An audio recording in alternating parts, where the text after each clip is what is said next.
Papdi mushroom and agro ফার্মের পক্ষ থেকে সবাইকে শুভেচ্ছা।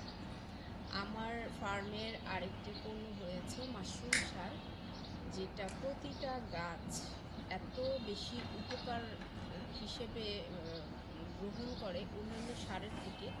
এটা ব্যবহার করলে যতখানি আপনি বুঝতে পারবেন, অন্যান্য সারের সাথে তুলনা করলে কিন্তু ব্যবহারের আগে আপনি কিছুই বুঝতে পারবেন না। যারা ছাদ কৃষি করে তারা মাটি ব্যবহার না করলেও পারে, কারণ মাটিতে গাছ এমনিতেই মাটি কম পায়, শুকিয়ে যায়, গাছটা মরে যায় এবং পানিটা ধরে রাখতে পারে না। মাশরুমের গুণাগুণ ছাড়াও জিনিসটা থাকে নরম, পানিটা ধরে রাখতে পারে এবং গাছ থাকে সতেজ। আমার ছাদ বাগানের প্রতিটা গাছ সম্পূর্ণ মাশরুম সারের।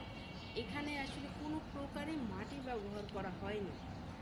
মাটি থেকে গাছ হবে কিন্তু সেটা এতটা হৃষ্টপুষ্ট হয় না, এবং ফলন অন্যান্য গাছ পাশাপাশি যদি আপনি একটা গাছ এবং মাশরুম সারের একটা গাছ রাখেন, তাহলে আপনি নিজেই তুলনা করলে বুঝতে পারবেন যে আসলে মাশরুম সারের গুণাগুণটা কী। আপনি একদম কাছে থেকে যদি আমি দেখাই, আমার এই কলা গাছটা ছাদে সম্পূর্ণ মাটি ছাড়া। অনেকে মনে করে যে এটা নরম জিনিস, তাহলে এই গাছ কিভাবে ধরে থাকে। হ্যাঁ, ধরে থাকবে। এটা আমি একদম প্র্যাকটিক্যালি দেখিয়ে দিয়েছি, যাতে আপনারা দেখে আইডিয়া নিতে পারেন যে মাশরুম সারে কীভাবে গাছ লাগাবেন এবং এর ফলনটা কিভাবে আপনি নিজের চোখেই দেখতে পাবেন।